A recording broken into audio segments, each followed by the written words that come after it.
नाज़रीन, ऑस्ट्रेलिया के शहर सिडनी के बोंडाई बीच पर यहूदी हनोका की तकरीब के दौरान होने वाले हौलनाक फायरिंग वाक़े में अहम पेशरफ सामने आई है। 24 साला शूटर नवीद अकरम पर कत्ल, दहशतगर्दी और कत्ल की नीयत पर जख्मी करने समेत मजमूई तौर पर 59 इल्ज़ामात के तहत फर्द जुर्मायत की गई है। सिडनी पुलिस के मुताबिक नवीद अकरम इस वक्त सिडनी के अस्पताल में सख्त निगरानी में ज़ेर इलाज है और इसने ताहाल बयान रिकॉर्ड नहीं करवाया।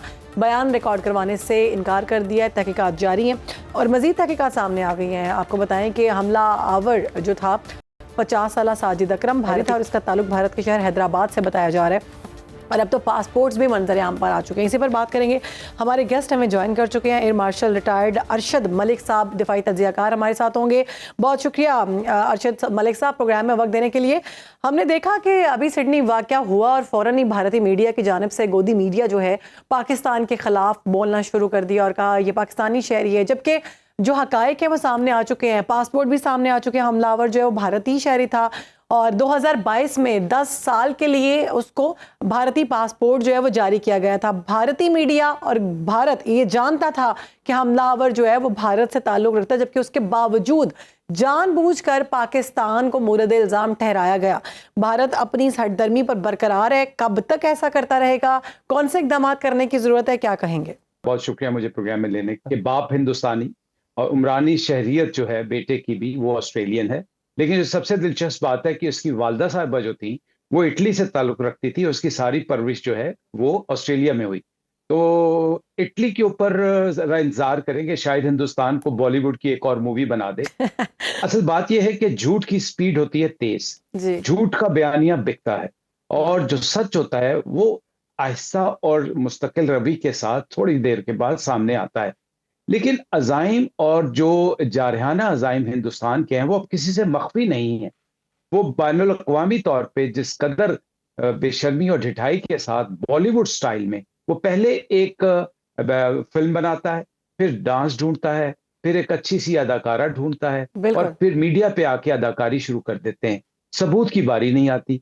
हमने कुर्बानियां दी, हमने अपने बहुत से मासूम शहरियों की शहादतों बर्दाश्त की, बच्चों की शहादतें बर्दाश्त की और हमारा एक ही स्टांस रहा कि दहशतगर्दी किसी सूरत में भी, किसी मुल्क में भी, किसी इलाके में पाकिस्तान के लिए काबिल कबूल नहीं।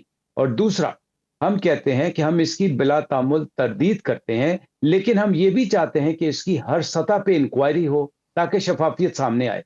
तो जैसे आपने फरमाया, बिल्कुल किसी सूरत ये हिंदुस्तान हठधर्मी से बाज नहीं आएगा। इसी बयानिए को, इसी नैरेटिव को, इन्हीं चीजों को सफारती महाज पे एक मुस्तकिल अंदाज में आगे लेके चलने की जरूरत है। बिल्कुल मलिक साहब, भारत 12 पाकिस्तान को दहशतगर्दी से जोड़ने की कोशिश कर चुका है और अभी तक कर रहा है, जबकि हकीकत बिल्कुल इसके बरक्स होती है। पाकिस्तान का कोई ताल्लुक नहीं होता। हम देखते हैं पूरी दुनिया में इस वक्त जो भारत है वो दहशतगर्दी फैला रहा है। हम कनाडा की बात करें, हम अमेरिका की बात करें, इंग्लैंड की बात करें, पाकिस्तान की बात करें, अब तो क्लियरली सबूत जो हैं वो सामने वाजे हो चुके हुए हैं। तो आप क्या समझते हैं आलमी इदारों की कितनी बड़ी जिम्मेदारी है कि इस सारे मामले पर भारत के खिलाफ एक्शन ले और पाकिस्तान को अब अपना मौक़िफ़ जो है वो आलमी सतह पर किस तरह रखना चाहिए? शाह साहब, आपने एक चीज भूल गई कि जो जासूसी के इल्जामात हैं वो भी हिंदुस्तान के शहरियों पे हैं और इसमें कोई बोईद नहीं कि जिस तरह हमारे यहाँ इन्होंने अपने नेवल कमांडर को डाला हुआ था, कतर में को 11 से 13 ऑफिसर्स और अदर रैंक्स के लोग बिल्कुल जासूसी में इन्वॉल्व थे। इसी जासूसी का नेटवर्क इन्होंने कनाडा में बिछाने की कोशिश की, अमेरिका में बिछाने की कोशिश की और ये बिल्कुल सामने आ गए। अब मैं ये समझता हूं कि अल्लाह ताला ने आपको सफारती महाज पे जो अल्हम्दुलिल्लाह एक अच्छा मुकाम दिया हुआ है, उस मुकाम को एक्सप्लॉइट करने की जरूरत है, दुनिया के सामने जाने की जरूरत है, इन नैरेटिव के साथ, इन सबूतों के साथ जाने की जरूरत है। और मैं ये समझता हूं कि अब हमें रीजनल अलायंस की तरफ बढ़ना चाहिए। बांग्लादेश के साथ जो डेवलपमेंट है बहुत अच्छी है। रशिया को अपने साथ, चाइना के साथ मिलकर बिल्कुल लेके आना चाहिए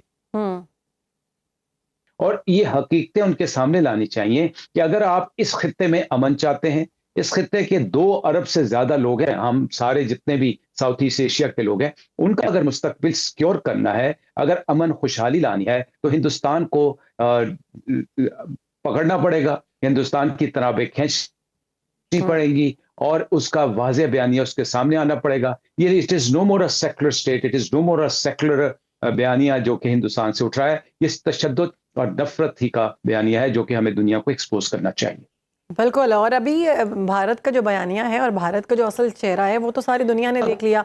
अभी बिहार में जो उनका वज़ीर आला है रमेश कुमार, उसने एक जी जी खातून को वो डॉक्टर थी उसको अवार्ड दे रहा था, उसने पर्दा किया हुआ था, हिजाब किया हुआ था, तो उनका हिजाब जो है उसने अपने हाथों से खींचा। मतलब आप चेक करें कि किस कदर नफ़रत है उनकी इस्लाम के ख़िलाफ़।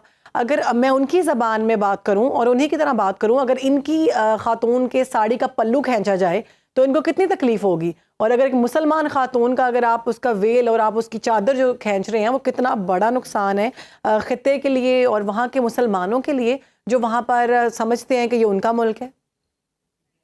देखिए, ये बात मैं बार-बार कह चुका हूँ, ये उस मुल्क की बात नहीं हो रही, ये जैसे आपने बात की इस्लामोफ़ोबिया की बात हो रही है।